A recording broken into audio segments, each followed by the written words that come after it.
Лекция 4. Рождение этноса. На прошлом занятии мы установили, что этносы в своем развитии переживают столь же закономерные упадки, как и закономерные возникновения. Это, казалось бы, совершенно банальное явление, но мы его ведь в социальных структурах не замечаем. В социальном развитии мы наблюдаем прогресс, возвышение от низших степеней к высшим, по спирали. Ничего подобного мы не видим в этногенезе. Я показал только отдельные частные примеры на крупных срезах мировой этнической истории, но мы можем сделать обобщение, которое я сейчас продемонстрирую на доске. Каждый этногенез проходит определенные этапы своего развития, которые можно изобразить в виде кривой. Вы можете мне поверить вперед, но я просто решил сначала дать теоретическую картину. Затем подтвердить ее фактами, а не давать всю сумму теоретических знаний по этнической истории для того, чтобы в конце дать обобщающую картину, то есть проделать работу, которую я уже проделал. Надо сказать, что метод подачи, который я применяю сейчас, он характерен для естественных наук, а не для наук гуманитарных. Потому что гуманитарии, работающие в области истории, считают, как мне было в Москве на этой неделе заявлено, что всем надо начинать с источников, то есть с начальных документов, фиксирующих те или иные события. Так как первоначальных документов нет вообще, а те источники, которые до нас дошли, являются переписанными, то это уже само по себе невыполнимое задание. А кроме того, вся цепь исторических событий в политической и социальной истории уже сведена, обобщена предыдущими поколениями. То есть повторять их работу — это мартышкин труд, это делать уже сделанное дело, заново изобретать велосипед. Кроме того, это невозможно, потому что то, что сделали за 500 лет лучшие умы Европы, не может сделать один московский доцент или даже доктор наук. Поэтому волей-неволей он отстанет от своих предшественников, которые жили на 200-300 лет раньше него. Но я не могу сказать, что мой оппонент со мной согласился. Но надеюсь, что вам всем это будет совершенно ясно. Давайте базироваться на достижениях науки и пойдем дальше. А дальше будет следующее. Мы нарисуем, плохой мел, обычные декартовые координаты и поставим по абсциссе символ Т. Время. Этногенез любого народа имеет начало и конец, то есть начинается где-то, естественно, на положительных величинах. Затем он проходит довольно быстрый подъем, затем у него получается акматическая фаза, самая верхняя фаза с вот такой гармошкой. Подъем и спад, подъем и спад. Затем начинается медленный, вот так сначала, потом так, медленный, медленный, медленный спад. И потом в конце окончательный спад меньше первоначального уровня. Эта кривая выведена мною эмпирически на базе всех имеющихся данных по этнической истории и может быть подтверждена на любом частном примере, включая даже доколумбову Америку. Но нас сейчас будет интересовать другое. Что это за кривая? Известна ли она науке? Должен сказать, что я не физик, и поэтому физические проблемы мне мало известны. Но когда я в прошлом году читал лекцию в Новосибирске, а потом повторял в Ленинграде, то ко мне подошли кибернетики и сказали: а ведь кривая-то нам хорошо известна. Это кривая горящего костра, развивающегося порохового заряда, вянущего листа. По оси абсцисс отложено время в годах, где исходная точка кривой соответствует моменту пассионарного толчка, послужившего причиной появления этноса. По оси ординат отложено пассионарное напряжение этнической системы в качественных характеристиках от уровня -2, который мы определим как неспособность удовлетворить вожделение. Затем -1, неспособность урегулировать вожделение, нулевой уровень, жизнь тихого обывателя, адаптированного к биоценозу ареала. Над ним уровень 1, который можно определить как стремление к благоустройству без риска для жизни.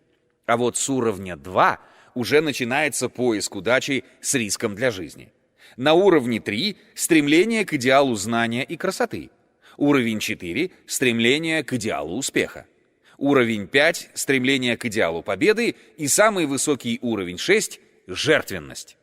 Эти характеристики следует рассматривать как некую усредненную физиономию представителя этноса.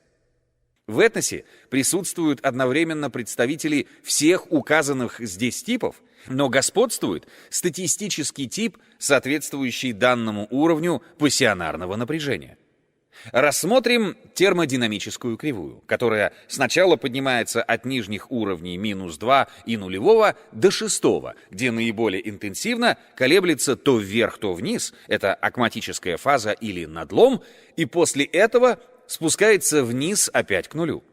Скажем, в подожженном костре или в складе, тут вопрос только в абсолютных измерениях времени, сначала идет быстрое нарастание температуры.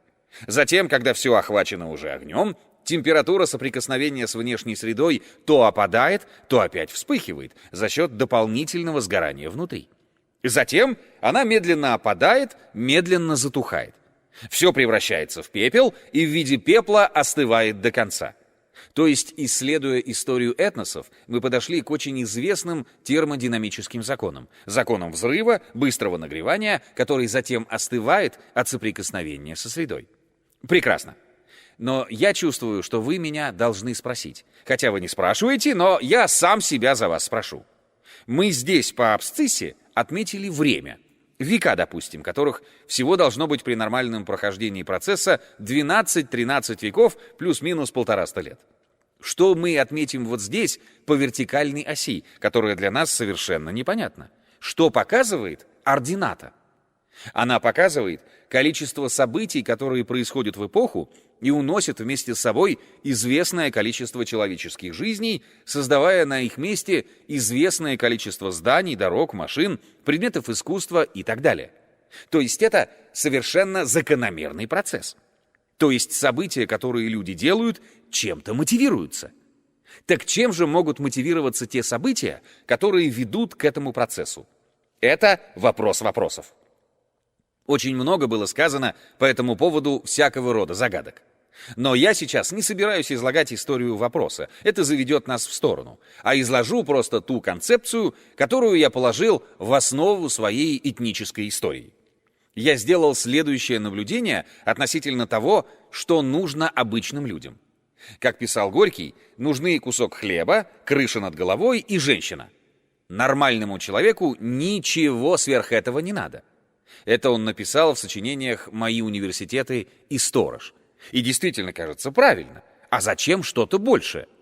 Если вы имеете, скажем, ежедневно 3 котлеты, 2 съедаете, 2,5 даже, а полкотлеты оставляете для птичек, то зачем вам 48 котлет? Их некуда девать. Если вы имеете уютный домик с 3-4 комнатами, то зачем вам дворец на 56 комнат для одного человека? Скажем, зал, кабинет, но зачем такую массу? А ведь строят. Если вы имеете достаточное количество денег, чтобы удовлетворить все свои потребности, прокормить жену, детей, себя, выпить по праздникам или по вечерам, как вам вздумается, на все это денег хватает, то зачем вам огромные вклады в банке? Что они вам дают? Да ничего. И действительно, нормальное течение жизни организма, как представителя вида Homo sapiens, не предполагает ничего другого, кроме этого. И однако, посмотрим на то, как вели себя хорошо известные исторические люди. Я имею в виду не великих людей, а тех, от которых остались биографии. Они не обязательно должны были занимать высокое положение, но биографии должны быть описаны четко и ясно. Вот жил Александр Филиппович Македонский в Македонии в городе Пелла. И был он по должности царем. Должность эта оплачивалась не очень богато, поскольку Македония была страна небольшая. Но все-таки дворец у него был. Конь у него был самый лучший в государстве. 2 собаки у него были прекрасные, Гелла и Алла. По одной их выпускали на медведя, и собака драла медведя, могучие собаки. Затем друзей у него было много, и хорошие друзья, и даже приближенные царя назывались товарищи, гетеры. Например, товарищ Парменион или товарищ Филопа, гетеры. Это была очень высокая должность. Их было немного, но опять-таки для охот и для всякого рода веселого времяпрепровождения хватало. Развлечений, вы сами понимаете, тоже у царя было в избытке. Так что на одного царя всякого рода македонянок, гречанок, фракиек и мириек хватит. А их было, не так много, но недостатка не ощущалось. У него был такой собеседник, которого не имел никто в мире – Аристотель. Его наняли, чтобы он был учителем царя. И он его учил. Знаете, даже английская королева не могла такого позволить для своего сына Георга. И чего же ради он попер сначала на Грецию, потом на Персию, потом на Среднюю Азию, а потом на Индию? Что ему не хватало? Вы можете сказать, и обычно говорят, что на Александра Македонского оказал влияние греческий торговый капитал, хотя капитала тогда не было. Ну, торговые круги Греции, которые стремились захватить персидские рынки. Действительно, в Греции появилось довольно большое количество людей, умевших торговать. Греки до сих пор здорово торгуют. Жили они в Афинах, в Коринфе. Но ведь Афины и Коринф выступали против Александра Македонского, а не за него. И ему пришлось взять Фивы и принудить к капитуляции Афины для того, чтобы обеспечить свой поход. То есть как раз эти-то заинтересованные якобы круги купеческого капитала, они были против войны с Персией. И действительно, а зачем воевать с Персией, когда они и так могли совершенно спокойно с ней торговать? Завоевывать ее не надо было. Может, македоняне хотели невероятно разбогатеть? Вот как раз все источники, которыми в данный момент следует пользоваться, все сообщения о личности Александра говорят, что только его личное обаяние заставило подняться македонских крестьян из своих деревень и отправиться в поход против персов, которые, между прочим, ничего македонянам плохого тогда не делали. И никакого ожесточения против персов у них не было. Так их, македонян, не хватало. Ему пришлось мобилизовать греков. Но для того, чтобы иметь возможность навербовать греков, надо было завоевать Грецию. То есть, понимаете, был такой обходной путь. И он взял Фивы, в то время самый крепкий, самый резистентный из греческих городов, перебил почти все население, мужчин во всяком случае. Женщин и детей продали в рабство и сохранили только один дом – поэта Пиндара, потому что Александр был человек культурный, интеллигентный, и дом поэта он оставил как памятник. А все прочие были сровнены с землей. Для чего? Для того, чтобы напасть на ничего не подозревавших и ничего ему не сделавших персов. Когда македоняне захватили Малую Азию, то уничтожили там такие сопротивлявшиеся города, как Эфес, Геликарнас, а Милет сдался. Но они уничтожали там не персидские гарнизоны, а греческих наемников, которые сражались за персидского царя против македонского захватчика. Довольно странная, казалось бы, война. И главное, что никакого смысла для Македонии, то есть для Греции, она не имела. Тем не менее, захватив побережье Малой Азии, что могло быть объяснено стратегическими целями, чтобы им расшириться немножко, создать десант для колонизации, Александр отправился в Сирию. При Иссе он разгромил войско Дария, который бежал. Его жена и дочка попали к Александру в плен. Он по-рыцарски обошелся с этими дамами, на дочке даже женился. Хотя у него уже была жена, но он взял еще одну и пошел завоевывать дальше Палестину и Египет. И тут пришлось ему взять Тир, который согласился ему подчиниться, но отказался впустить македонский гарнизон. Ну, казалось бы, изолированный город на острове, никакой опасности не представляющий. Юридически подчиняющийся мог бы остаться вне внимания армии, которая ставит себе совершенно другие цели. «Нет», — сказал Александр, — «взять Тир». Тир пал впервые за всю свою историю. Ни одного живого селянина, финикинянина не осталось. Масса македонян погибла, потребовалось подкрепление из Македонии и из Греции. Набор за набором оттуда вытягивали людей. Заняли Египет, казалось, хорошо, чего бы больше. Заложили Александрию. Прекрасно. Дарий предлагает мир и уступает все земли к западу от Евфрата. Парменион говорит: «Если бы я был Александром, я бы на это согласился». Александр отвечает: «Я бы на это согласился, если бы я был Парменионом. Вперед на восток». Ну, все в ужасе и в удивлении. Неизвестно, зачем идут на восток. Разбивают персидскую армию на широкой равнине Гавгамел, это между Тибром и Ефратом. Вторгаются в Персию через проходы, теряя людей. Там только персы сопротивлялись, их просто мало было. Берут город Персиполь, по-персидски называемый Истахр. Устраивают по этому поводу большой банкет и спьяну поджигают дворец персидского царя. Дивное произведение искусства. Вот и весь смысл похода. Александр объясняет это тем, что когда-то давно, во время греко-персидских войн, персы сожгли Афинский Акрополь. Так вот, он им отплатил. Ну и афиняне за это время уже успели отстроить Акрополь. Из деревянного сделали мраморным, и персы уже успели забыть этот поход, в котором они, в общем-то, были разбиты и принуждены отступить. Для чего все это, скажите? Вы думаете, современники не спрашивали Александра? Спрашивали. Он говорит, нет-нет, с Персией надо покончить. Ну ладно, может, царь такой умный. Он хочет покончить с врагом, а то те на нас нападут. И идет в наступление на запад через восточные пустыни Ирана. Жара, духота, жажда мучит пыль. Всадники бактрийские наскакивают и стреляют из длинных луков. А македоняне за ними угнаться не могут, падают, отбиваются. В общем, поймали Дария III, которого убили собственные люди. Поймали его убийцу, распяли его на кресте. Ну, успокойся. Нет, говорит, за рекой Согдиана, это наша Средняя Азия, мы должны взять все эти города. Они говорят, Александр, побойся Бога. А как я могу бояться Бога, когда я был в Египте, то мне объяснили, что мой отец — это бог Юпитер. Брось ты, говорит, Сашка, ну что ты врешь? Ведь я же сам стоял на часах, когда твой отец Филипп ходил к твоей матери. Какой у тебя отец Юпитер? Вообще, что ты на мать-то клевещешь? А, говорит, не признаете? Ну, я вам покажу. Вперед! Один за одним падают среднеазиатские города. Сопротивлялись они отчаянно, так как сопротивлялся Запад, так как не могли сопротивляться персы. Самарканд, например, отпраздновал тут свой юбилей. Юбилей, вы думаете, чего? Разрушение его македонскими войсками. Я понимаю, когда вообще празднуют юбилей города, когда он был воздвигнут. Но когда он был впервые уничтожен, праздновать юбилей? Но тоже, видимо, можно. Доходят до Сырдарьи.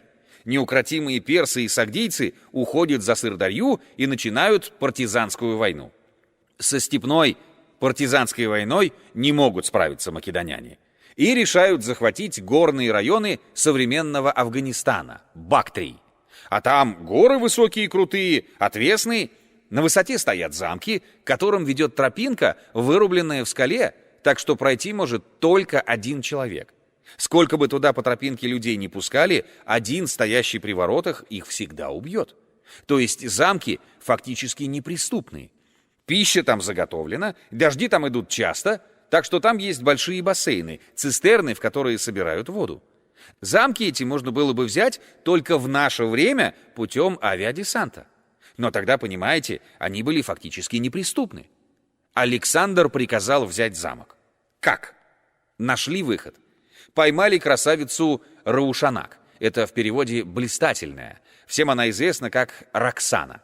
И Александр на ней женился, а замки обложил, не давая людям оттуда выйти. Людям тоже сидеть, понимаете, в осаде неохота. Они сказали, ах, он женился на нашей княжне. Если так, то он наш родственник. Тогда мы согласимся подчиняться, только чтобы он к нам в замки не заходил. Ну, тут он согласился, потому что ему предложили завоевать Индию. Там шла междоусобная война. Он помог слабейшему, победил сильного, разгромил его пехоту и боевых слонов. Потери были большие, но слонов македоняне сумели обезвредить следующим образом. С десяток наиболее храбрых юношей с тяжелыми ножами на слона бегут и пробегают между его ног, он их давит и хоботом ловит. Но из 10 один успевает добежать до задних ног и перерезать поджилки. Все, со слоном все кончено. Такой довольно невыгодный способ войны, но тем не менее победа была одержана. И он пошел дальше, в Бенгалию. В Бенгалии подняли шум. Идет какой-то страшный завоеватель, который всех уничтожает. Брамины объявили священную войну. В джунглях забили барабаны, и македонский лагерь оказался окруженным. И тут солдаты заорали. «Царь, куда ты нас ведешь? Что нам сделали эти индусы? Зачем они нам? Мы ничего с них не хотим. Мы даже добычу, которую мы берем в этих отдаленных странах, не можем отправить по почте домой. Потом посылки быстренько-быстренько крадут интенданты по пути. То есть нам эта война совершенно не нужна. Веди нас назад, царь. Мы тебя любим, но хватит». Александр долго их уговаривал, но потом принужден был смириться перед волей всего войска. Причем ни одного человека не было, который поддержал бы своего горячо любимого царя. Гетеры эти, товарищи его, они были отнюдь неподхалимы, и они резали ему правду в лицо и говорили: незачем идти. Гибель будет, превосходящие силы противника и, самое главное, бессмысленность войны. С огромными потерями при отступлении вдоль Инда, когда пришлось брать каждый город, пробилось македонское войско к устью Инда. Раненых и больных положили на корабль, отправили через Персидский залив. По дороге они массами умирали от жары и от безводья, а здоровые пошли через Кирманскую пустыню. Ну, кое-кто дошел все-таки. Царя пришлось вести, потому что в одном городе, название которого не сохранилось, он произвел следующий эксперимент. Я вам его расскажу, поскольку это для нас важно. Город отказался открывать ворота македонянам и сдаться. Тогда подтянули лестницы и поставили их к стенам, чтобы штурмовать город. Но лестницы оказались короткими, только одна была длинная. Царь первым полез по этой длинной лестнице, вскочил на стену, а за ним лезут воины. И в это время за ним успели вскочить еще 3-4 человека, и лестница подломилась, и все упали. Ну, ничего особенного, высота была не такая большая, но царь-то оказался на стене вражеского города один, и в него стреляют. Он посмотрел, увидел какой-то дворик внизу и спрыгнул в него. За ним спрыгнули 1 сотник и 2 его гетера, Птолемей и Селевк, и еще 4-й. 4-го сразу убили. И тут воины, увидев, что это их царь, этот самый, который завел их в Индию, который требовал от них невероятных лишений, подвергал их смертельным опасностям без всякой пользы, он подвергается сам опасностям. Это был такой порыв, когда македоняне достали какие-то деревья, вырвали, какие-то палки связали, полезли на стену. Вылезли и смотрят. Царю уже камнем по башке стукнули, он лежит почти без чувств. Селевк и Птолемей держат над ним щиты и своими короткими мечами отбивают индусов. А 4-й сотник, я забыл, как его звали, Эрли, кажется, что-то вроде этого, он лежит вниз лицом, уже убитый. «Царь в опасности, ребята, бей!» От города даже имени не осталось. Но Александр не мог оправиться от этой раны, она его мучила до конца дней. Но давайте остановимся на этом, потому что после возвращения он вернулся в Вавилон почему-то. Вавилон уже заброшенный город, но исторический город, неудобный как столица, но шикарно. Он там объявил его столицей своей империи и вскоре умер. Давайте попробуем сказать, что ему, Александру, надо было. Это тот вопрос, с которого я начал свое исследование. Он сам говорил и один раз написал, что ему надо было славы, что он хотел так прославиться и прославить свой народ, чтобы о нем говорили потомки в веках и по всему миру. И этой цели он достиг. Но скажите, пожалуйста, а что такое слава? Не съесть, не выпить, не поцеловать. Для чего она? Она ничего не обеспечивает. Ни для своей жизни, ни для потомства, ни для богатства. Молодой человек Александр. Ему было... Сейчас, погодите, он в 356 году до нашей эры родился, в 323 умер. 33 года, да? Молодой человек умер от истощения. Возможно, даже от яда, оставив потомство, обреченное на гибель, потому что его детей прикончили его полководцы, разделившие его наследство. И жен его убили несчастных. Для чего он все это сделал? После него разгорелась война диадохов. Это была ужасная война. То есть, казалось бы, он не достиг ничего, но имя-то мы знаем, биография-то его сохранилась, а он этого-то и хотел. То есть, чего же он хотел? Иллюзий. Может быть, богатства? Он щедро раздавал богатство на все стороны. Нет, он не хотел богатства, для себя во всяком случае. А те люди, которым он раздавал это награбленное золото, уже потом, вернувшись, что они с этим золотом сделали? Да пропивали, попросту говоря.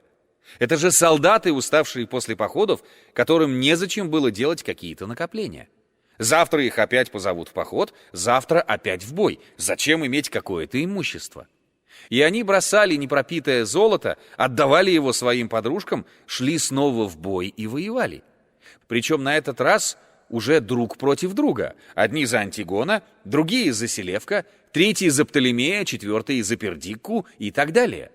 Причем никаких лозунгов ими не высказывалось, а просто говорилось: «Братцы наших бьют», и этого было достаточно. То есть Александр стремился к иллюзии. Но, может быть, это исключительный случай? Давайте посмотрим, может быть, речь идет о каком-то, просто фантастическом каком-то царе, который воспользовался своим служебным положением во зло и своему народу, и всем окружающим. Но возьмем такого человека, как, допустим, Сулла, биография которого хорошо известна. Больше известны, между прочим, биографии древних людей, чем людей средневековых, так что возьмем еще одного грека. Вот стоял Рим, выигравший еще одну страшную пуническую войну, победивший Карфаген, захвативший всю Италию. Богатый город, растущий, с дворцами, с веселыми площадями, где плясали цыгане, где показывали фокусники фокусы, с театрами, где великолепные актеры надевали маски, а актеры изображали всякого рода танцы. И вот жил в этом городе обедневший аристократ Луций Корнелий Сулла. Когда мы говорим «обедневший аристократ», нам кажется, что он ходил и думал, где бы что-нибудь покушать. А ведь в то время обедневший аристократ значило совсем другое. Это значило, что у него на складе не лежало 20 мешков золота, но дом у него был. Вилла у него была, как мы бы сказали, дача. Не такая дача, как у наших профессоров, а каменная с атриумом, с бассейном, с большим парком. Рабыни у него были, рабы у него были. О пище он, конечно, не думал, потому что у него были стада быков или свиней, которые паслись в его дубовых рощах. Это считалось не богатством, это считалось нормальным достатком. Это же мы сейчас, прогрессивные люди, считаем, что если съел бифштекс, так это хорошо. Они-то считали, а как же иначе? Они же были еще отсталые. Ну вот, и все у него было. И веселый был он человек, остроумный, Луций Корнелий Сулла. И приятели у него были, и приятельницы в большом количестве. Но жизнь ему была не сладость, потому что Рим вел войну с нумидийским царем Югуртой где-то далеко в Африке. И победу над Югуртой одерживал народный трибун Гай Марий. Марий был человек коренастый, рыжеватый, с большим лицом, грубый, отнюдь не остроумный, очень умный и прекрасный организатор, великолепный вождь. Связан он был со всадниками, то есть с богатыми людьми Рима, которые ему давали деньги под эти его военные операции, а он их возвращал с процентами за счет местного населения, оставляя себе достаточное количество. То есть Марий считался первым полководцем и умнейшим человеком Рима и был, видимо, хороший полководец. И Суллу заело. Почему Марий, а не я? И что он сделал? Он попросился к Марию офицерам. Это можно было устроить. Ему устроили. Блат у него в Сенате был большой. Послали его. Марий говорит: «Пожалуйста, останьтесь при штабе, Луций Корнелий». А он: «Нет, мне бы на передовую». Странно, если хотите, поезжайте. Но там он совершил чудеса храбрости, там он своей атакой римской конницы опрокинул нумидийскую конницу. Причем, откуда он достал римлян, они ездить верхом не умели, но как-то Сулла сумел воодушевить свою конницу, что она сломила этих берберов, предков нынешних туарегов. Югурта бежал в Марокко к мавританскому царю Бокху. Сулла отправился туда как парламентер и потребовал выдачи Югурты. Пригрозил Бокху так, что ему выдали гостя в цепях, что для Азии и Африки считалось самым страшным и позорным. Он привез этого несчастного Югурту в Рим, запихали его в подземную темницу, закрыли камнем, так с концами до сих пор Югурта там. А какую выгоду имел от этого Сулла? Вы думаете, деньги? Нет. Деньги получил Марий. Весь поход он собирал контрибуции с населения, страшно грабил это население, деньги попадали к нему, он их распределял. Сулла ничего не получил. Так, какие-то наградные мелкие, которые ничего в его бюджете вообще не значили. Но он получил возможность ходить по римскому форуму и говорить: «Нет, все-таки Марий-то дурак, а герой-то я». И больше ничего. Некоторые высказывались, как всегда: «Да ну его, хвостунишка! Вот Марий!» И это его злило еще больше. И когда кимвры, это галлы, и тевтоны, это германцы, перешли через альпийские проходы и ворвались в Северную Италию, чтобы уничтожить Рим, Против них были брошены все римские войска, и Сулла попросился опять. Ему сказали: «Ну, ладно, раз ты такой смелый, давай». Он отправился и вызвал на поединок вождя этих кимбров, этих галлов, и перед войском его заколол. Отчаянный жест, после чего римляне одержали победу. Сулла явился в Сенат. «Ну что, видели? Ну что, ваш Марий? Мешок он на ножках, а вот я!» И никакой другой выгоды он от этого не имел. После этого случилось для римлян несчастье. Они вели себя, надо сказать, в завоеванных странах исключительно по-хамски и обдирали население как могли, поэтому никакой популярности у них не было. И когда царь Понтийский Митридат выступил против Рима как освободитель Востока, то ему удалось перебить огромное количество римлян, рассеянных в Малой Азии и Греции. Война эта была такая, с нашей точки зрения, странная. Понтийское царство включало в себя восточную часть южного берега Крыма, примерно от Феодосии до Керчи, Таманский полуостров и узкую полоску южного берега Черного моря, там, где сейчас Трапезунд и Синоп, между горами и морем. И вот это царство выступило воевать против всей Римской республики, которая уже включала в себя, кроме Италии и Греции и Северной Африки, Испанию и часть Галлии, Южную Францию. Казалось бы, война такая неравная, но тем не менее Митридат имел огромные успехи. Сулла потребовал, чтобы его послали на эту войну. Но тут Сенат сказал: «Хватит, дай поработать и другим». И назначили против Митридата кого-то другого, ставленника Мария. Сулла пришел в свой лагерь солдат, которых он хотел вести, которые были отставлены, к своему легиону, устроил митинг на скорую руку и заявил: «Солдаты, нас отставили от похода». Те в ответ: «Как? Что? Ах, как досадно, жалко! Вот мы думали сходить на войну». Тогда ведь к войне было совсем иное отношение, чем у нас. Тогда люди хотели попасть на войну, они бежали на войну. Сулла говорит: «Что? И вы так разговариваете, квириты?» То есть граждане. Это он их странно оскорбил. Он их должен был назвать милитес, воины. Те: «Как ты смеешь нас так называть?» «А то, что вы дерьмо», — сказал Сулла. «Сидят там старые идиоты в Сенате и под дудку Мария принимают решения, а мы все терпеть будем?» «Нет, не будем терпеть, веди!» И Сулла скомандовал им: «В поход! В ряды! Шагом марш на Рим!» Рим был довольно далеко. Там узнали, что Сулла идет наводить порядки со своим легионом. Рим огородился баррикадами. Подошли к баррикадам вечером. Сулла приказал зажечь факелы, снял шлем, чтобы видели, что он идет впереди. И, значит, штурмовал родной город. Сломал баррикады, не боясь ничего, вошел в Сенат, потребовал, чтобы собрались сенаторы и изменили решение. И его, Суллу и его войско послали бы на восток воевать против Митридата. Ну, братцы мои, тут каждый проголосует за. Куда ты денешься? Сенат послал Суллу. Он действительно Митридата победил, разрушил Коринф, разрушил Афины, уничтожил массу культурных ценностей.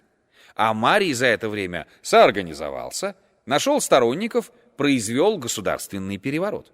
Взял власть в свои руки и стал истреблять всех знакомых Суллы. Причем, так как у него людей не хватало, он вооружил собственных рабов, ведь формация это была рабовладельческая. Дал им в руки оружие и велел бить этих свободных рабовладельцев. Причем они, как поймают их, так засекали розгами до смерти сенаторов и всех, кто голосовал за Суллу.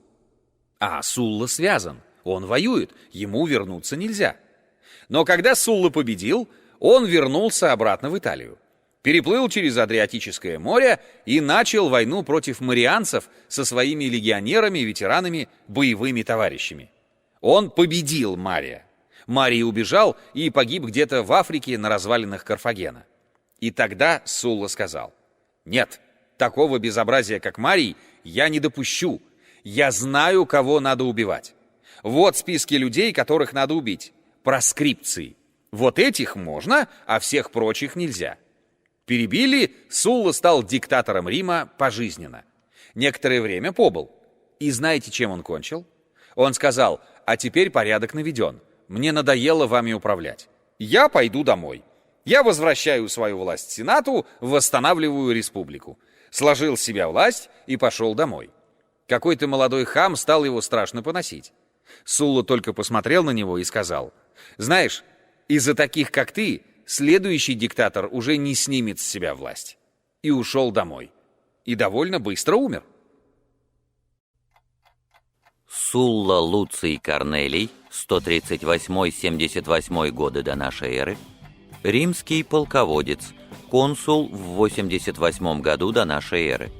Победив Мария в гражданской войне, в 82 году стал диктатором, проводил массовые репрессии. Сулла велел дать себе прозвание «счастливого» – Феликс, и любил называть себя баловнем счастья. Таким он и был действительно. Так, например, он не проиграл ни одного сражения.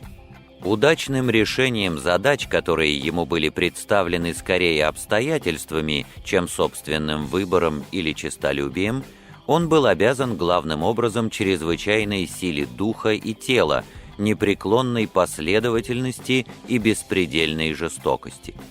Соображения нравственности не удержали бы его от стремления к единодержавию.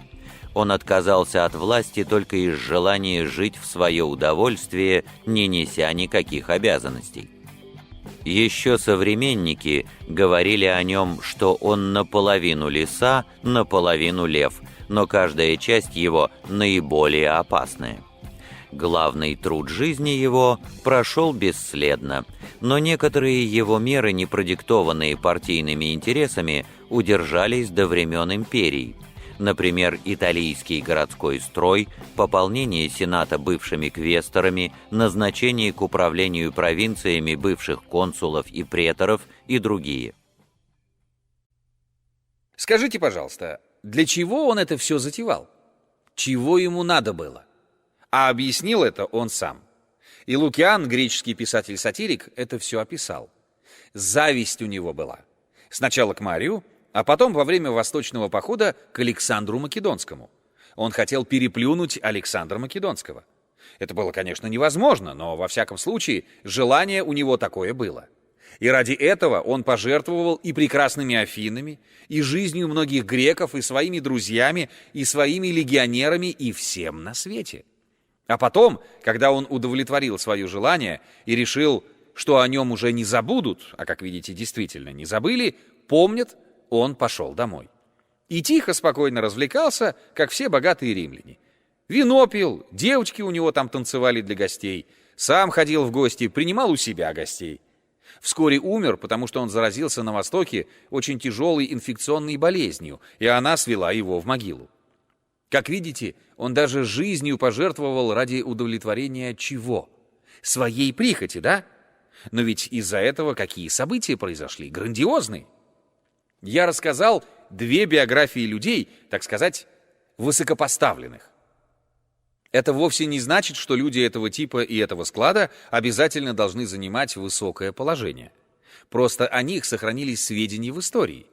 А о массе других, которые поддерживали Александра или мешали ему, которые поддерживали Суллу или Мария, и которые тоже делали это вопреки своим личным интересам, не сохранились.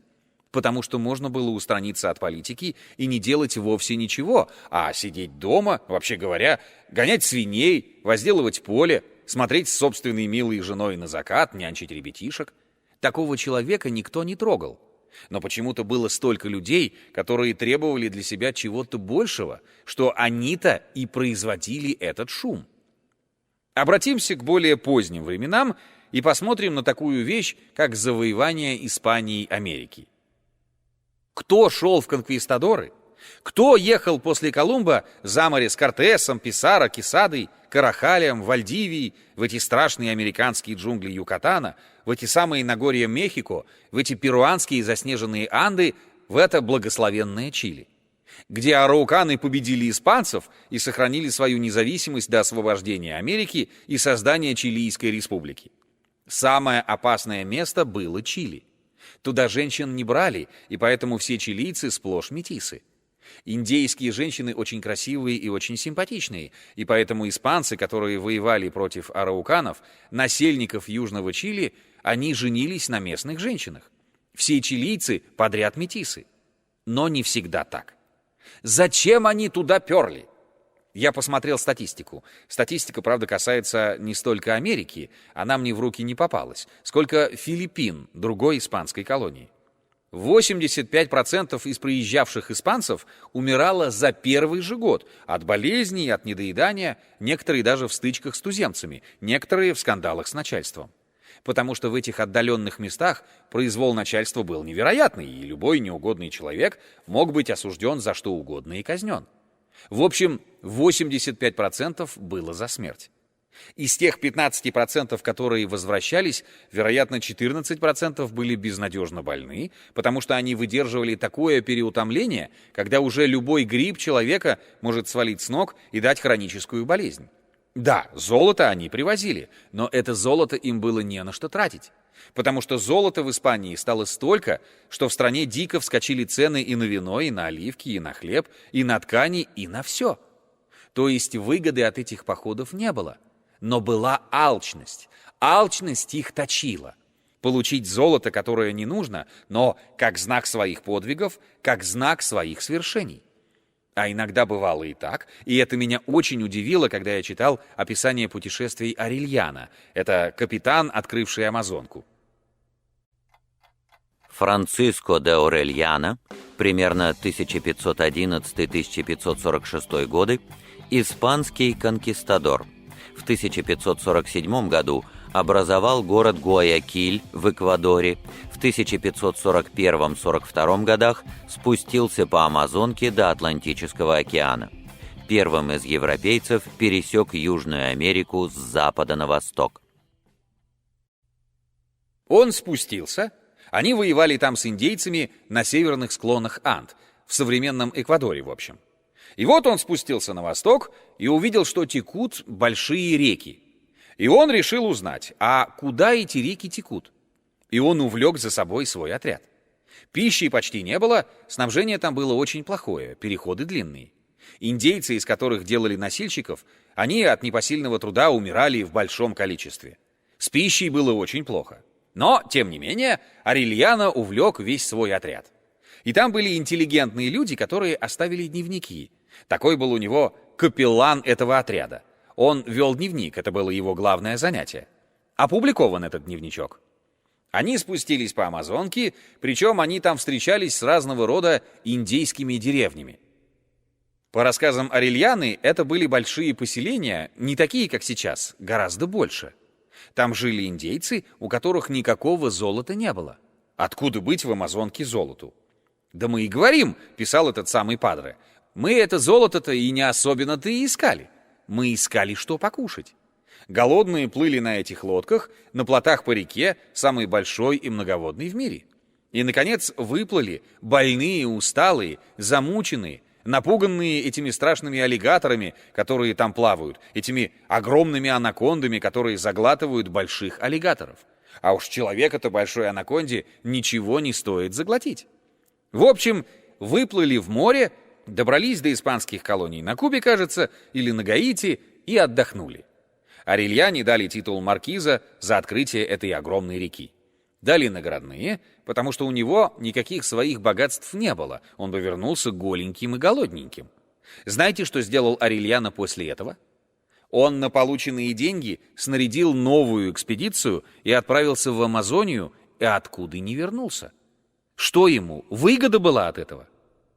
Вы знаете, когда я впервые выступил с описанием этого феномена, то меня обвинили сначала в биологизме и в отходе от материализма. Обругали меня в журнале «Вопросы истории» и вызвали в журнальную редколлегию, чтобы я оправдывался. Это было, правда, не сразу, но вызвали и спросили, что это такое за качество, которое вы называете пассионарность и которое мешает людям устраивать свою жизнь наилучшим образом? Я им стал объяснять. Долго, научно. Вижу, ни бум-бум не понимает эта редколлегия. Мне говорят, ну ладно, хватит, мол, не умеете объяснять. Нет, сейчас, минутку. Поймите, не все люди шкурники. Есть люди, которые искренне и бескорыстно ценят свой идеал и ради него готовы жертвовать жизнью. И если бы этого не было, то вся история пошла бы по-иному. Они говорят, это оптимизм, это хорошо. Так что имейте в виду, что то, что я вам рассказываю, это не ересь. Это уже, так сказать, признано, только еще пока не опубликовано в печати, хотя принцип-то опубликован. Ну вот, действительно, это было совершенно правильно.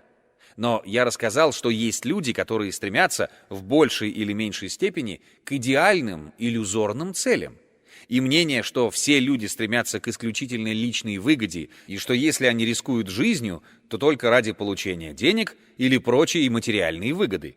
Это не Маркса с Энгельсом слова, а барона Гольбаха, французского материалиста XVIII века, который считается вульгарным материалистом и никакого отношения к марксизму не имеет. Это тот материализм, который Марксом и Энгельсом преодолен. А если так, то мы можем совершенно спокойно поставить вопрос о том, как же понять это самое качество, толкающее людей на следование иллюзорным целям, а не реальным. Это страсть, которая оказывается иногда сильнее самого инстинкта самосохранения. От слова «страсть» я это качество назвал. Пассионарность. Латинское слово «passio», «passione». Нарисуем следующий сюжет. Плохой мел, плохая доска. Перерыв. А теперь давайте разберемся, что это такое. Это самая пассионарность, которая творит столько событий, хотя и не изменяющих прогрессивный ход исторического развития, спонтанный ход развития социальной истории, но имеет очень большое значение для истории этнической, для истории этноса. А мы все принадлежим к какому-нибудь этносу, ибо нет человека без этноса. Давайте разберем, что у каждого человека есть. Какие импульсы бесспорные, и их можно взять за нулевую точку отсчета. То самое стремление жить спокойно, у себя дома с симпатичной женой, с милыми детьми, в удовольствии, в сытости и в богатстве.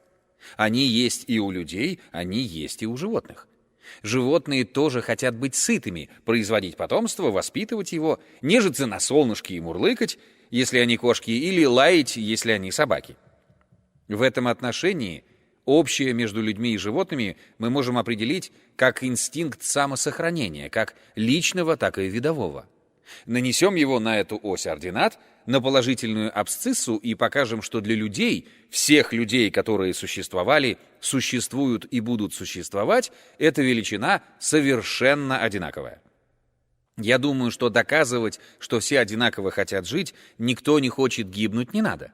Причем здесь мы будем откладывать на положительных абсциссе и ординате импульсы, которые ведут к продлению жизни, а те, которые ведут к сокращению жизни, мы будем откладывать на отрицательных сторонах. Прекрасно. Но так как мы видим, что и отдельные люди, и целые популяции вдруг испытывают то, что мы можем назвать пассионарный подъем, то есть стремление пожертвовать собой, или не пожертвовать, а одержать победу, или, во всяком случае, рискнуть собой во имя каких-то совершенно иллюзорных целей. Или во имя накопления богатства, которое явно излишне и на пользу жизненным процессам не идет. Или ради своего принципа веры, исповедания, люди идут на жертву как мученики и считают, что их жизнь – ничто по сравнению с тем идеалом, ради которого они ему ее отдают. Или ради спасения Родины, или ради завоевания чужой страны. Безразлично ради чего, какой идеал у него создался. Ибо этот идеал не помогает ему в его повседневной жизни, а наоборот, он ему мешает. Он отвлекает его в сторону. Человек, увлеченный или патриотической деятельностью, или реформаторской деятельностью, или научной деятельностью, или даже искусством, мало обращает внимание на свою семью, на свое богатство, на свой достаток, даже на свое здоровье. Он жертвует ими, и при этом он счастлив. Вот это и есть пассионарность, которую мы можем поместить на эту схему, как антипод линии инстинкта. Пассионарии – особи энергоизбыточного типа, особи, обладающие врожденной способностью абсорбировать из внешней среды энергии больше, чем это требуется только для личного и видового самосохранения, а также выдавать эту энергию в виде целенаправленной работы по видоизменению окружающей их среды. Судят о повышенной пассионарности того или иного человека по характеристике его поведения и психики. так как Гумилевым на этническом уровне было показано, что массовое изменение поведения людей в сторону повышения их активности является эффектом энергии живого вещества биосферы, то мы можем говорить и о причинах повышенной активности отдельного индивида. При этом следует исходить из того, что психическая и интеллектуальная активность требует затрат энергии точно так же, как и физическая, только эта энергия пребывает в иной форме, и ее труднее регистрировать и изменять. Другой стороной энергоизбыточной конструкции пассионарности является способность активно влиять на поведение и психические состояния окружающих лиц, так называемое явление пассионарной индукции. Причем эта черта неразрывно связана с высоким уровнем общей поведенческой активности. Гумилевым было сделано историческое описание изменения активности человеческих коллективов по фазам этногенеза. Он неоднократно обращался к характеристикам личностей отдельных выдающихся пассионариев, показывая, что частота появления таких людей в разные эпохи закономерно связана с общей активностью этнической системы, ее пассионарным напряжением. Проанализировав биографии таких деятелей, как Наполеон, Александр Македонский, Сулла, Ян Гус, Жанна д'Арк, Протопоп Аввакум, Ганнибал, Чингисхан и многих других, Гумилев обнаружил, что всех их объединяет устойчивый комплекс черт. Стержнем этого комплекса является непреоборимое внутреннее стремление к активной деятельности, изменяющей окружение. Это стремление не диктовалось ни условиями среды, ни материальными благами. Наоборот, непомерная активность многих пассионариев вызывала непонимание и осуждение окружающих и приводила к лишениям и гибели.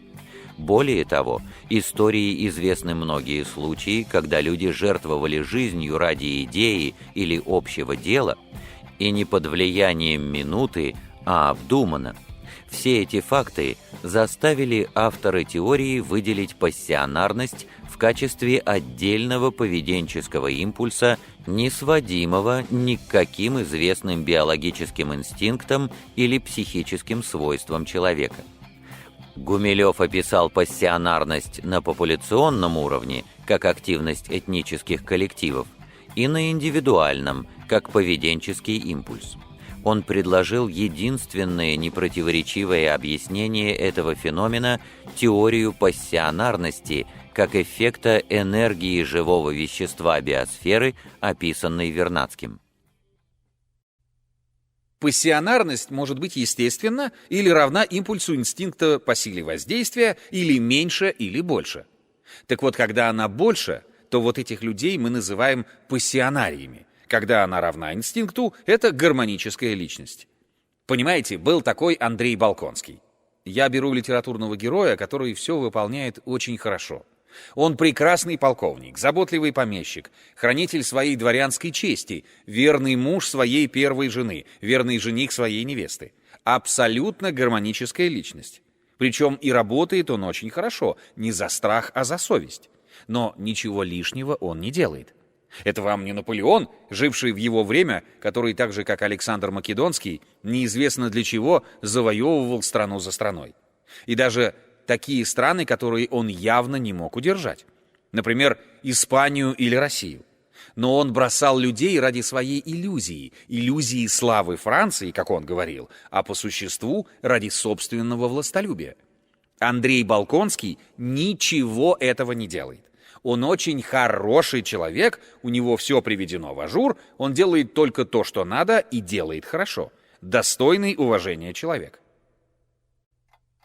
Гармоничные люди, особи энергоуравновешенного типа, люди, производящие столько работы, сколько требуется для личного и видового самосохранения, поддержания своей жизни и жизни потомства. Характеризуются способностью к полноценной адаптации в среде, но не проявляют при этом повышенной целенаправленной активности, характерной для пассионариев.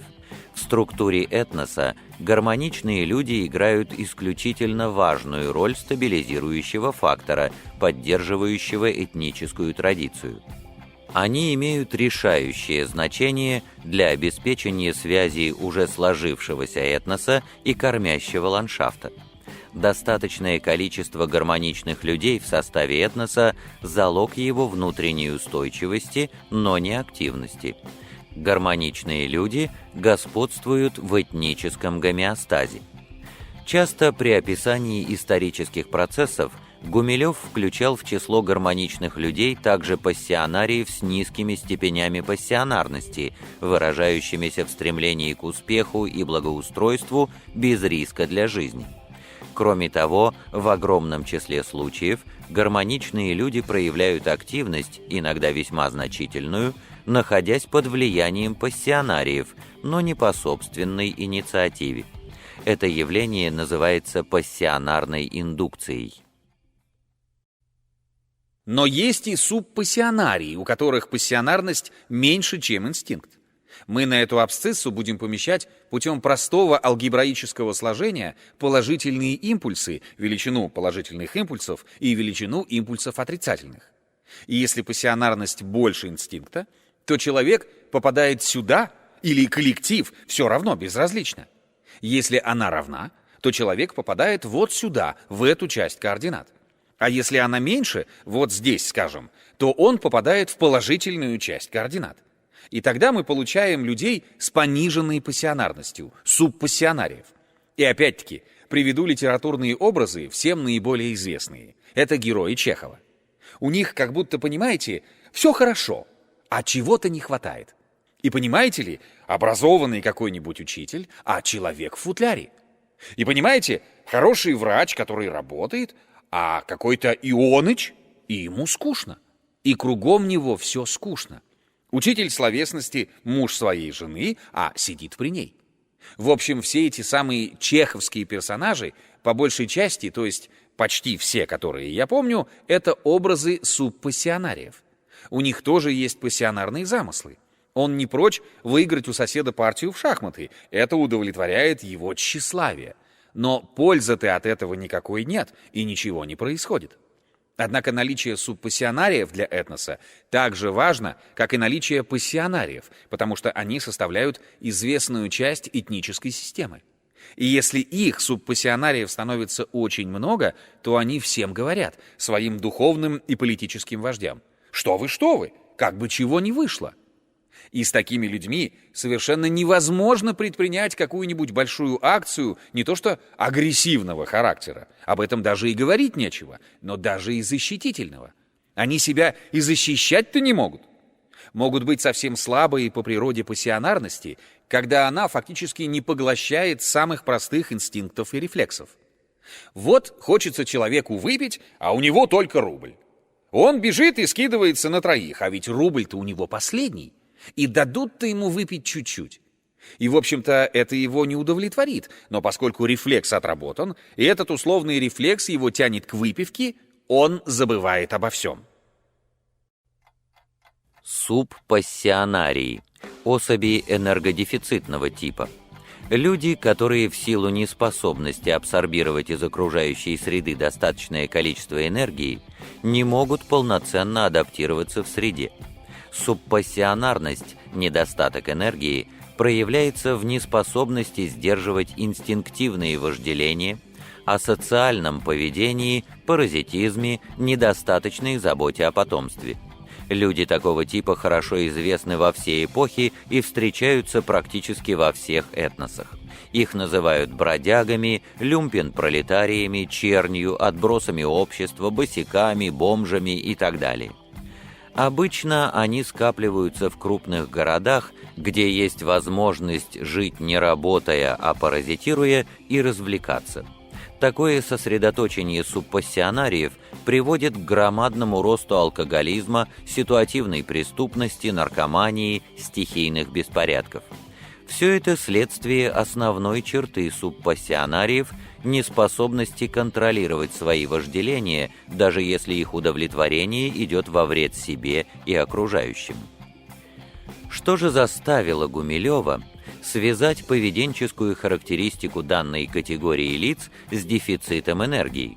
Дело в том, что относительная доля субпассионариев в составе этносов закономерно меняется по фазам этногенеза, резко возрастая в фазе надлома и достигая максимума в обскурации, то есть эта доля напрямую связана со снижением общей активности этноса. Следовательно, колебание числа субпассионариев – часть этногенеза, описанного Гумилевым как энергетический процесс. Причем субпассионарии играют в этногенезе, по сути дела, энтропийную роль, увеличивая хаос и почти не производя полезные работы. В этническом гомеостазе число субпассионариев незначительно, так как тесно связанный с ландшафтом персистент выбрасывает из своей среды людей, неспособных к полноценной адаптации и склонных к паразитизму. Яркие примеры преобладания субпассионариев – поздний Рим, эпоха солдатских императоров, и поздняя Византия при династии ангелов.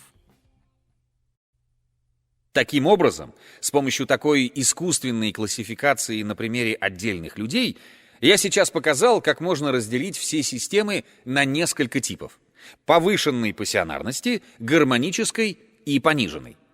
И теперь мы вернемся к нашей проблеме этногенеза. Потому что все то, что я сейчас говорил, это был, так сказать, обходный путь для того, чтобы показать, а как же это все создается. Приведем примеры. Примеры лучше. Вот я был в Москве, слушал доклады семиотиков.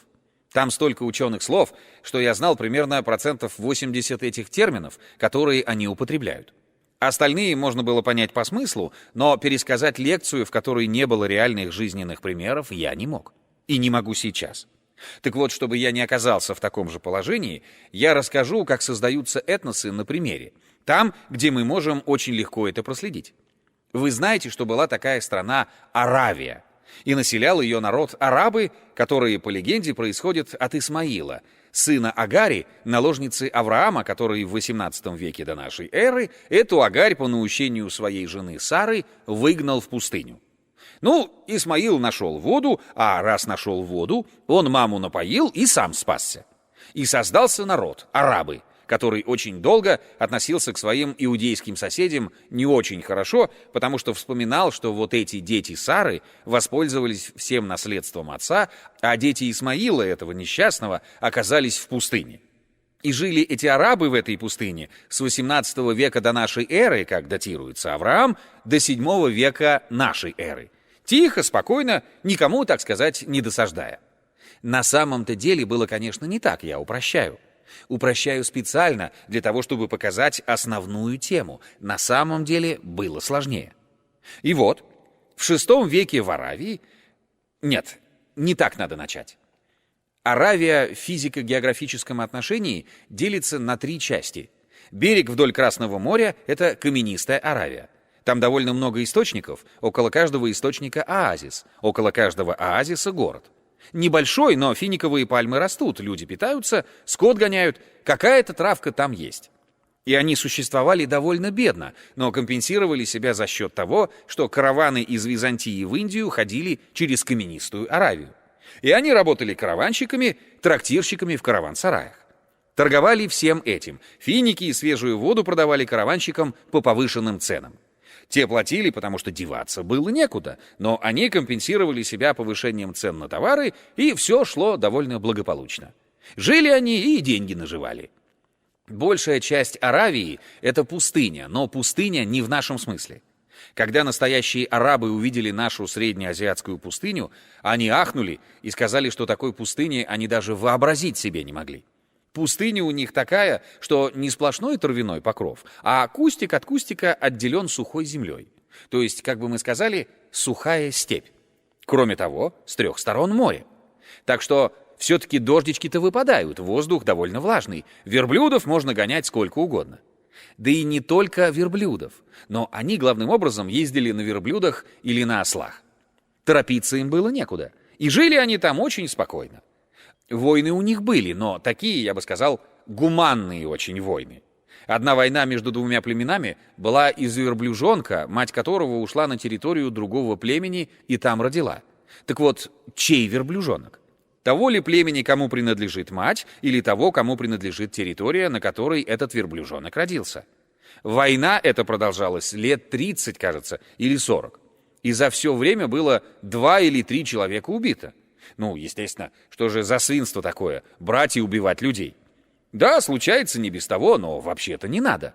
Вот в таком спокойном состоянии они и жили.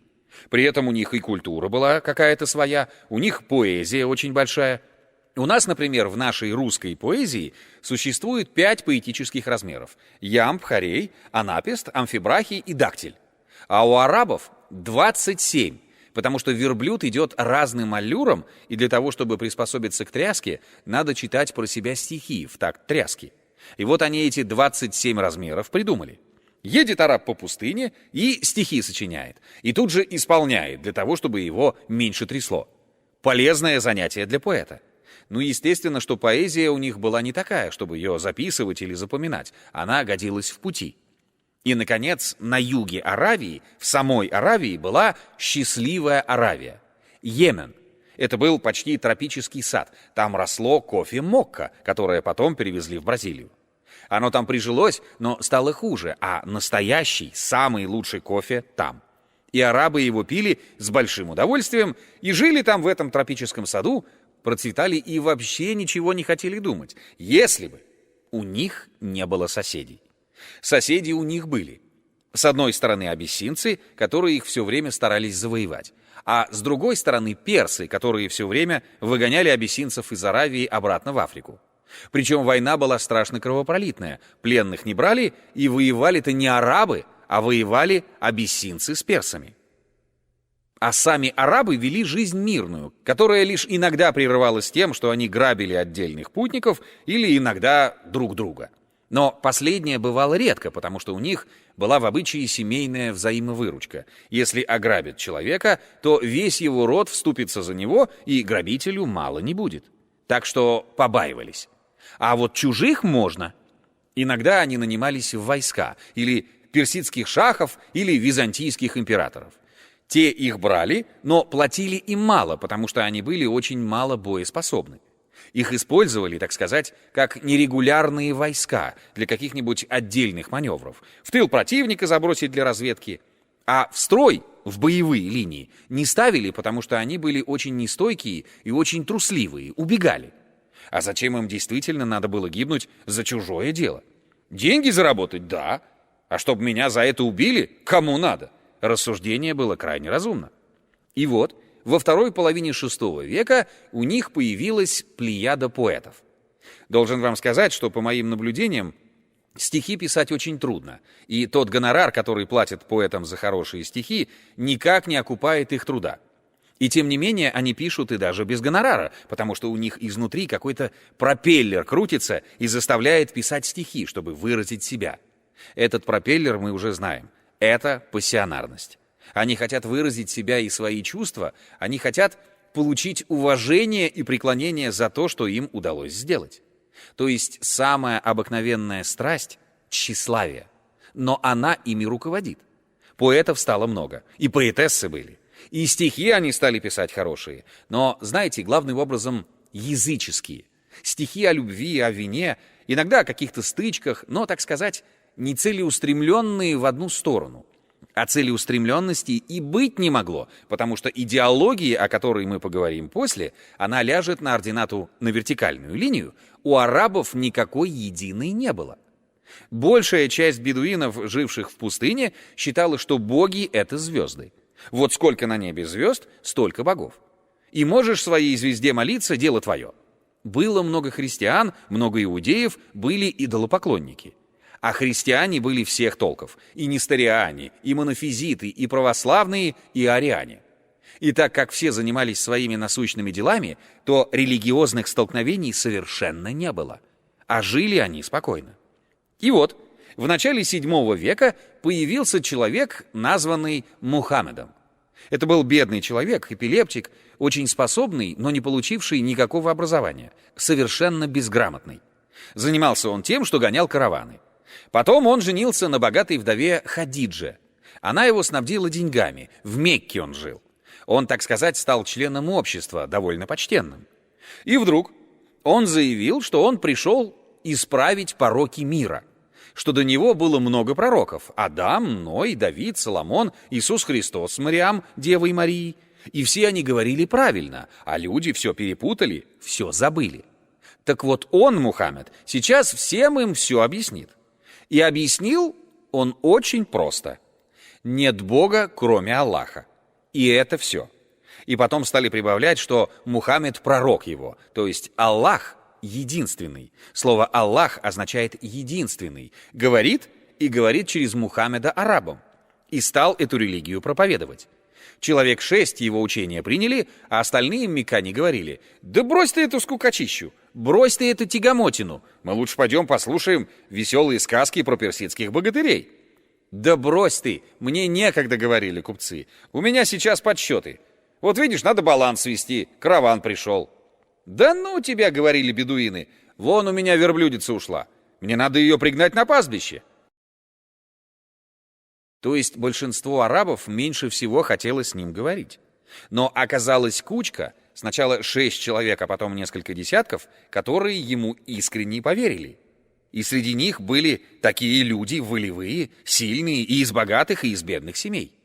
Это страшный, жестокий, непреклонный Абу-Бекр, справедливый, несгибаемый Амар, добрый, совершенно искренний, влюбившийся в пророка Осман. Его зять, героический совершенно боец, жертвенного типа человек, Али, женившийся на сестре Мухаммеда Фатьме, и другие. А Мухаммед все больше и больше проповедовал. Но мекканцам это все страшно надоело. Потому что когда он проповедует, что есть один Бог и все ему должны верить, то что же делать с людьми, которые приезжают торговать и верят в других богов? Это вообще неудобно и скучно и настырно. И они ему сказали: прекрати свое безобразие. Но у него был дядя, который сказал этим его противникам: ни в коем случае вы моего Мухаммеда не трогайте. Конечно, он говорит чепуху и всем надоел, но все равно, он же мне племянник, я не могу его оставить без всех. Тогда, понимаете ли, еще родственные чувства ценились. И он дал совет Мухаммеду: убегай. И Мухаммед убежал из Мекки, где его решили убить, чтобы он не мешал жить. И он убежал в Медину, тогда этот город назывался Ясриб. Но после того, как он там обосновался, он стал называться Медина-Тун-Наби, город пророка. Медина — это просто город. В отличие от Мекки, где давным-давно жили богатые и довольно зажиточные, я бы сказал, арабы, этот самый Ясриб был местом, где поселились самые разные народы, образовав там собственные кварталы. Там 2 квартала были еврейских, был персидский квартал, был абиссинский квартал, был негритянский квартал. И все они между собой не имели никаких взаимоотношений и иногда собачились. Но так, особых войн не было. И когда появился Мухаммед с его верными, которые последовали за ним, то ему сказали: «Ну, вот и живи тут, один из всех. Ничего, ты не мешаешь». Но тут случилось что-то непредвиденное.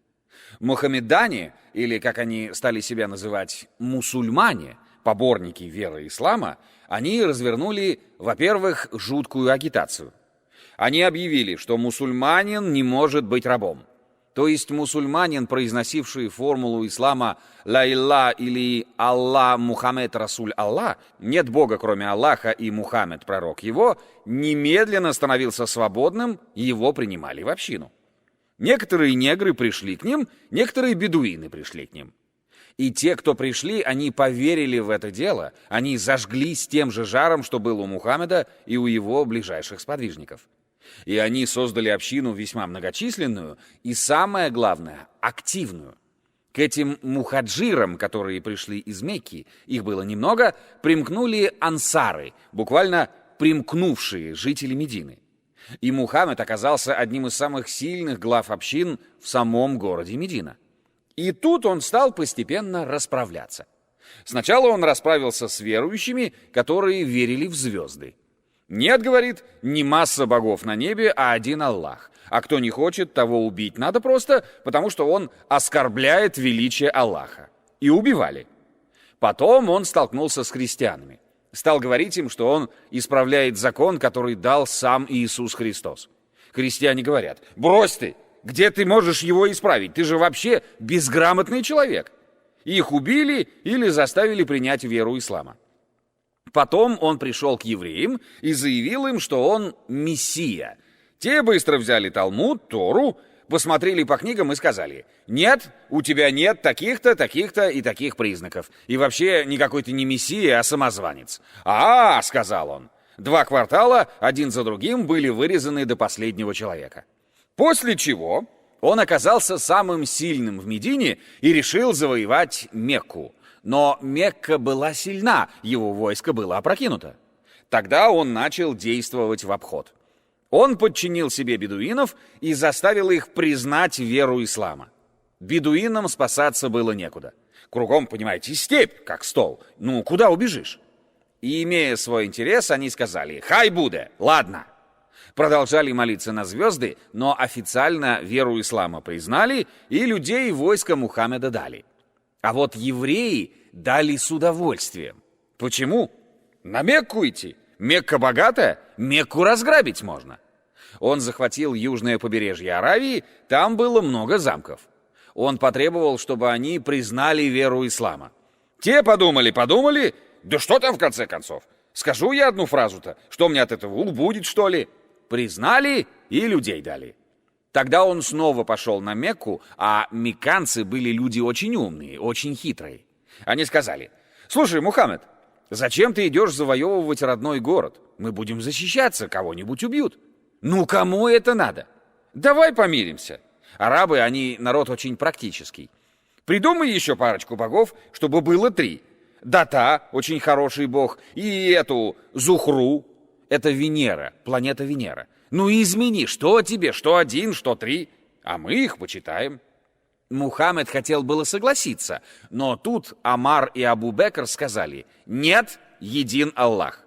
И Мухаммед выдал очередную суру, то есть пророчество, что Аллах един и других нет. А это просто ангелы Божии. Ну, те сказали: «Ладно, хрен с ним, пусть будут ангелы». Но вот уж что мы тебе не уступим, так это черный камень. К нему-то к нам на богомолье сходятся люди отовсюду. И все у нас на базаре покупают продукты. Нет, черный камень мы не отдадим. А черный камень — метеорит, он же с неба упал. Ну, значит, это Аллах. Ну, Мухаммед согласился. И тут мусульмане все согласились, что, значит, черный камень действительно от Аллаха. И после этого он занял Мекку. И его злейшие враги оказались в числе его подданных и выставили ему свое войско. Давайте разберемся опять в психологии. Мухаммед не преследовал никаких физических целей. Он шел на смертельный риск ради принципа, который он сам себе создал. По существу, с точки зрения богословия, ислам не содержит в себе ничего нового по сравнению с теми христианскими ересями и течениями, которые уже в это время бытовали на Ближнем Востоке. Собственно говоря, разговор, если говорить об идеологии, выеденного яйца не стоит. И арабы совершенно правильно сделали, что не стали особенно спорить. Поступили с привычными культами, произнесли формулу ислама и жили по-прежнему. Разве в этом было дело? Дело-то было совсем в другом. Та группа, которая создалась вокруг Мухаммеда, состояла из таких же пассионариев, как и он. Он был просто творчески более одарен, чем Абу-Бекр или Амар. Он был просто более эмоционален, чем даже добрый Осман. Он даже был более беззаветно предан своей идее, чем отчаянный храбрый Али, и поэтому никаких особых выгод он не имел. Он объявил, что мусульманин не может иметь больше 4 жен, это грешно. Может только наложницу, естественно, сверх этого, а так жен только 4. Но по тем временам 4 жены — это был минимум. Я не хочу быть навязчивым, но каждый взрослый из мужчин пускай подумает: 4-то раза он менял своих подруг? Наверное, менял. А тогда, в те времена, каждая подруга считалась женой. Так что? А развод? Развод — это дело такое было очень невыгодное, потому что брак был гражданский, и развод был гражданский, как у нас. И связано это было с материальным имуществом. И жены предпочитали оставаться со старым мужем, когда он брал новую жену. Так им было выгодно. И поэтому то, что он ввел обычай 4 жен, он и сам имел только 4, это было, в общем, самоограничение. Он сделал и другую вещь, которая имела большое значение для арабов. Он был эпилептик, Мухаммед, и поэтому он никак не мог пить вино. Оно на него очень плохо действовало. И он заявил, что первая капля вина губит человека, и запретил пить вино. А арабы любили выпить, ужасно любили. И это как раз мешало распространению ислама. Но потом они примирились. Они садились в закрытом дворике у себя в узкой компании, чужих не приглашали. Ставили большой жбан с вином, опускали палец и говорили: «Первая капля вина губит человека». Стряхивали ее, а про остальное-то пророк ничего не сказал. Так что найти выход они всегда могли. Что же случилось? А случилось самое важное. Вокруг его группы, вокруг его маленькой общины, понимаете, как вокруг пылинки водяные пары стали сбиваться в снежный ком. Образовалась группа людей, объединенных не образом жизни, не материальными интересами, а сознанием единства своей судьбы, единства дела, которому они отдавали свою жизнь. Это то, что я бы назвал консорция. От латинского слова «соре» — судьба. А люди — сосудебники, люди единой судьбы. Группа эта может быть названа консорция. Кто помнит прошлую лекцию, тот знает, что вокруг Ромула также собралось 500 бродяг в Италии. Также собрались верные вокруг царя Давида в XI веке до нашей эры.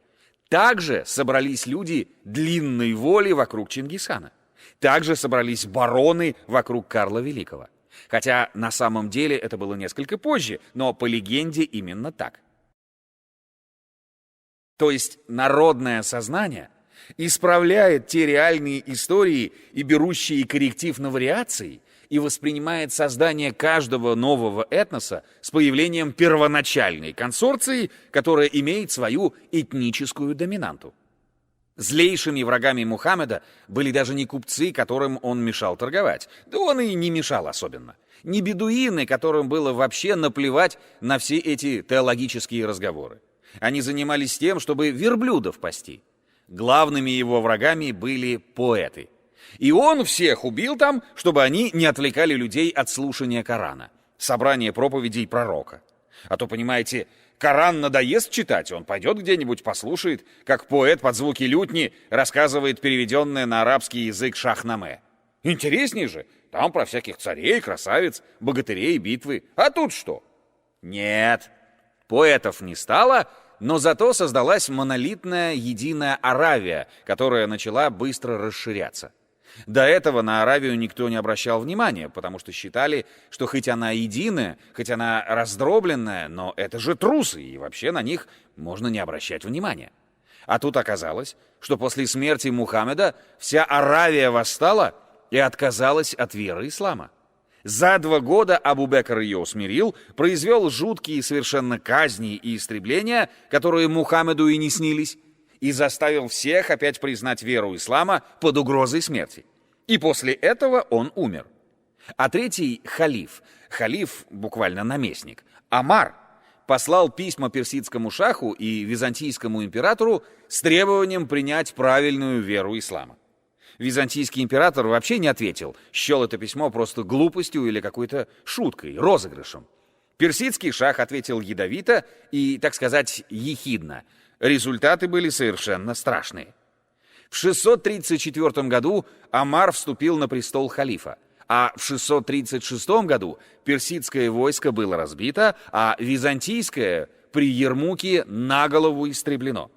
Причем и у персов, и у византийцев была тяжелая конница, а арабы сражались в пешем строю, потому что арабских лошадей еще не было.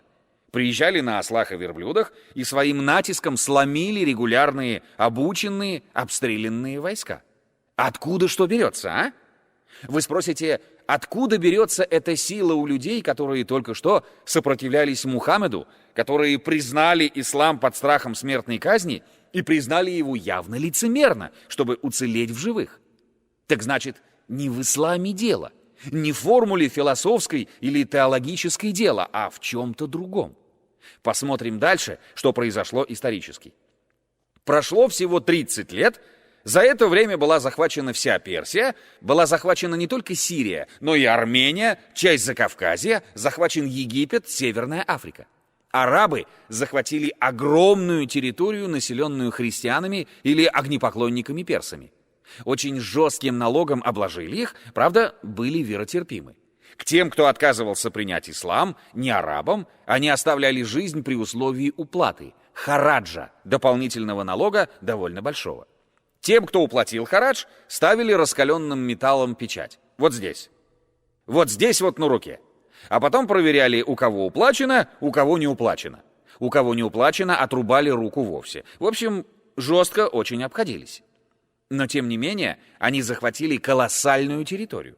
Но мы же знаем, что ислам приняли люди по принуждению. То есть большая часть этих арабов были лицемерные мусульмане, которые себя так называли, но таковыми отнюдь не были. Это потомки врагов Мухаммада Абу Суфьяна и его сына Амийи. И этот Амийя получил назначение, поскольку он был талантливый человек, получил назначение в Сирию и стал в Дамаске главнокомандующим. А другой, тоже пройдошистый араб, очень хитрый, завоевал Египет. А так как было известно, что они получили назначение по блату, то против них выступили искренние мусульмане. Началась борьба искренних мусульман против лицемерных мусульман, друг против друга. Лицемерные победили. Образовался огромный амийядский халифат с лицемерными мусульманами во главе и с истинными мусульманами в виде самой жестокой оппозиции – шииты, сунниты и ваххабиты. И теперь, поскольку мое время истекло сейчас, я на этом закончу. Потому что интерпретация такого явления, которое является просто одним из показательных процессов возникновения этноса, очевидно, уже будет в следующий раз.